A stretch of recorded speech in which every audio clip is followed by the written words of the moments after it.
誰じゃ一体わらわの通り道に子猫を置いたのは。申し訳ありません。私の責任で。So listen, I'm sorry to interrupt that little opening here, but can we just listen to this for a second?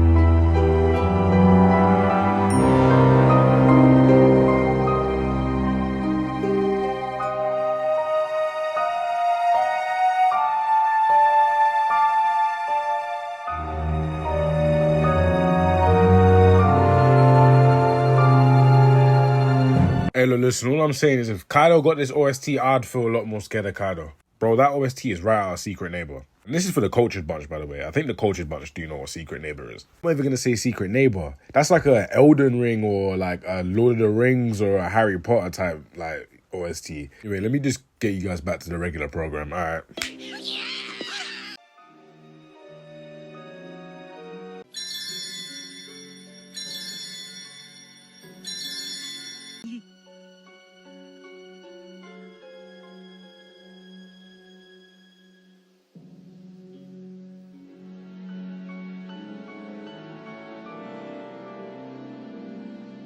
Love or hate her, she's got one of the best introductions in the story. Anyway guys, in today's video, we're going to be going over Boa's scaling within the One Piece verse and why I do believe she does deserve more respect than she actually gets. To start the video off, I'm going to explain her devil fruit, as most of her feats do come from her devil fruit, and then after that I will then go into her feat.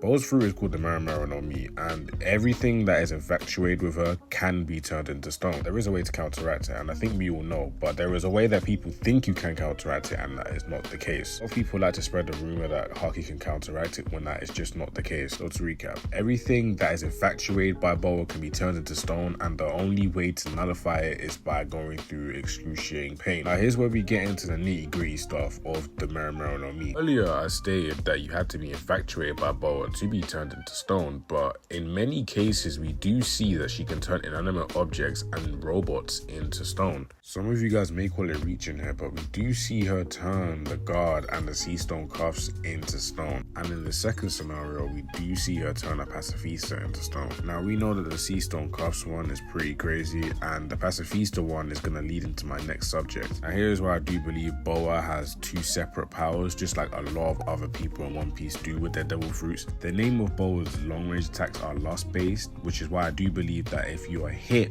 from afar by her long range attacks, you do have to feel some sort of lust. If she kicks you, you do not have to be attracted to her in any way, and you can still be stoned. Now a lot of you may think that's busted, but in reality it can be watered down and neutered if you are a very strong opponent, or if you're just able to stab yourself constantly. Later on I'm going to explain why she isn't top 10, but why she does have the potential to be one of the strongest, period. Anyway, moving on from that, let's get into the feats now. Now I'm not going to say or lie to you, Boa in this department is lacking, but that is mainly because she hasn't had the time to shine. But in the time she had to shine, this is what she has done. Yeah, I'm not gonna lie, that Kobe and Blackbeard invasion on the island actually did save her a lot. Though she technically lost, we can still give her a lot of feats that we didn't think she'd be able to do prior. Blackbeard basically confirms that even Yonkos can be slaves to her power. And it's shown even without her powers, Boa is easily able to take out someone like Kobe. Before we really try to gauge where she's at in power, we must go over her Haki. Now, I know Boa's Haki feats are very scarce and they basically do not exist, but what we can do is know what type of Haki she does have, what her people have, and we're just basically able to scale off of that alone. Now Boa in each department has an argument for every category to why it may be very good. First of all, we're going to go over armament Haki, and her people has shown the ability to have really good Haki, and I'm going to assume that Boa does have it to a high standard, maybe even advanced, but we're not going to go there just yet. You know, the base Kuja warrior has to have armament, so we know that armament Haki on that island is basically their bread and butter. So we know that Boa at the bare minimum does have armament. To what level we don't know, as I just said. Now next is observation, and Boa does display this feat in Marineford, which I do think is very impressive. That just shows that she has very good base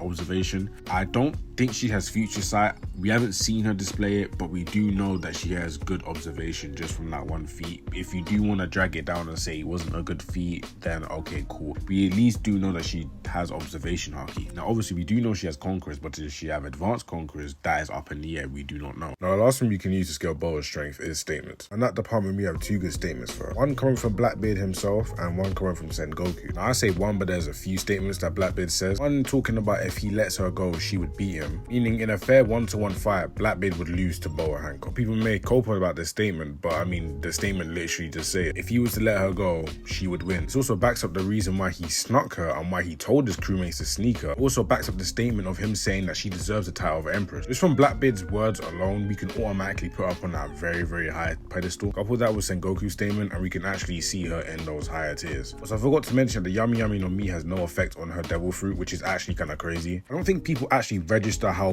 broken that is. Devil fruit that's meant to cancel out other devil fruits cannot cancel out somebody else's devil fruit. That's not meant to make sense, but he literally can't cancel it. That's why I say Boa's fruit is technically an anomaly amongst all the fruits. And I think this is something that the One Piece community does shun a lot. They do shun Hack's abilities a lot. There are like 2 Hack's characters in the whole verse that we all pay attention to, and that is Law and Blackbeard. The rest of them we actually just do not care about. We don't think about Hacks too much when we think about One Piece characters fighting. But to be honest, I think we should, because right now we're seeing Hacks characters like the Gorosei, and a lot of us are sitting there like, oh wow, what should we do with their scaling? That's why I'm gonna get into Boa's scaling right now. In terms of strength, where would I put Boa on my top 30 list? And if I'm being honest with you, the more time goes on, the more I'm going to put her in the upper tiers. For instance, if she was to be on the island right now against the Gorosei, genuinely she would be a massive help. From what we've seen, the Gorosei can't be damaged too tough, so who would be the perfect counter to that? Somebody like Boa, who can turn them into stone. Being able to bypass Haki and the Yami Yami no Mi means basically if she lands an attack on you, if you are infatuated with her or she actually hits you herself, she's gonna put you down. No, I don't believe she's a top 10 fighter. Why? Because I believe people in the upper tiers do have things to counter her. For instance, someone like Luffy, Shanks, Mihawk, and whoever else, they can easily just speed blitz her. That's my major problem with her. She hasn't shown any speed feats for us to basically put her up on that level. She has shown that she's competent, and she has shown she does have the capability to beat Yonkos. Not in the traditional sense, but in the sense of where if she does land an attack on you, she will basically put you in a bad scenario and she could defeat you. When scaling Boa, we have to put her in our own little bracket and to know that we can't scale her by the normal metrics. This is one of the major metrics that we do scale characters off of is AP. We do not need to know her AP. Due to her hacks, it basically covers her AP, meaning we don't need to know it at all. The main metrics we do need to know for her is something like speed. Speed is something we need to know for her because if she's very, very fast, that means a lot of people cannot counter her. They get hit, boom, they're stoned. Ability and endurance, they could matter to a certain point, but it's like if she's fast, she can just land a hit on you. I'm a Sanji fan, but I'll tell you this, speed means way more to Boa than it means to Sanji. Like way more. Well, I'm gonna say this.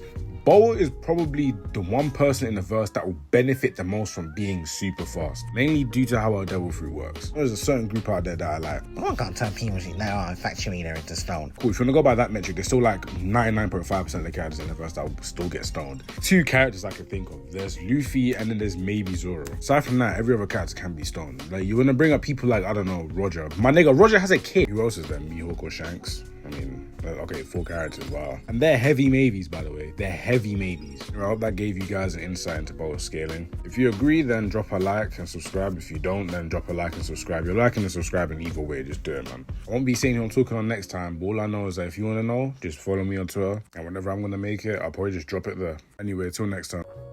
Gensui. 戦国さん。黙っときんさいや、範囲長人が。プフ